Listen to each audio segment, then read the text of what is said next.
Hello everyone, আসসালামু আলাইকুম। আজকে সকাল থেকেই মুষলধারে বৃষ্টি পড়ছে আর অনেক বৃষ্টি, তাই মনে হলো খিচুড়ি রান্না করি। খিচুড়ির সাথে বৃষ্টির সম্পর্কটা অনেক, তাই খিচুড়ি আজকে রান্না করব। এই তো হাতে মাখায় খিচুড়ি রান্না করব। পেঁয়াজ কাঁচামরিচ দিয়ে দিলাম, তারপরে হলুদ মরিচ দিব, লবণ দিব, তেল দিব। তো আস্তে আস্তে সব মশলা দিতে থাকি, আপনারা দেখতে থাকেন।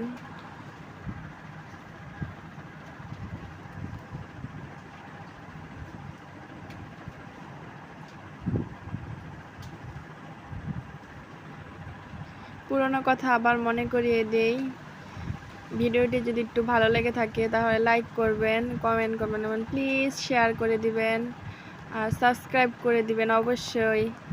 এই বিক্রমপুরে আব্বুর পাশে থাকবেন। এই তো তেল দিয়ে দিলাম, এই তো এখন হাতে মাখাই নিব।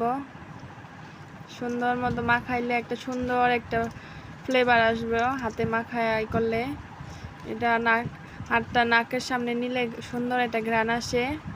তারপরে পানি দিব, এখানে 4 পট চাল 8 পট পানি দেব।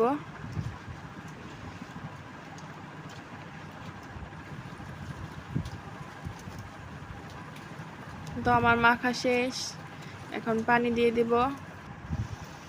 এই তো এই পটে 4 পট চাল দিছিলাম, এখন 8 পট পানি দেব।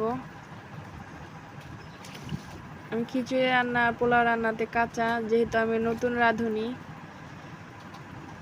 যদি কোনো ভুল ত্রুটি করে থাকি তাহলে ক্ষমা সুন্দর দৃষ্টিতে দেখবেন।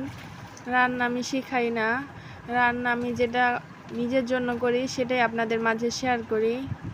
এই তো এখন আলু ভর্তা করব। আলু সিদ্ধ করে নিছি, আলুগুলো অনেক গরম ছিল তাই চামচ দিয়া ভাঙতাছি, মানে গালাইতাছি।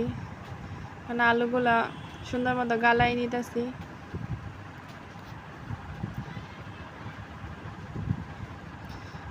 বাসায় কারেন্ট ছিল না, এটা অনেক দিন আগের ভিডিও, তাই এটা আমাদের দরজার সামনে আইসা এই ভিডিওটা করছি।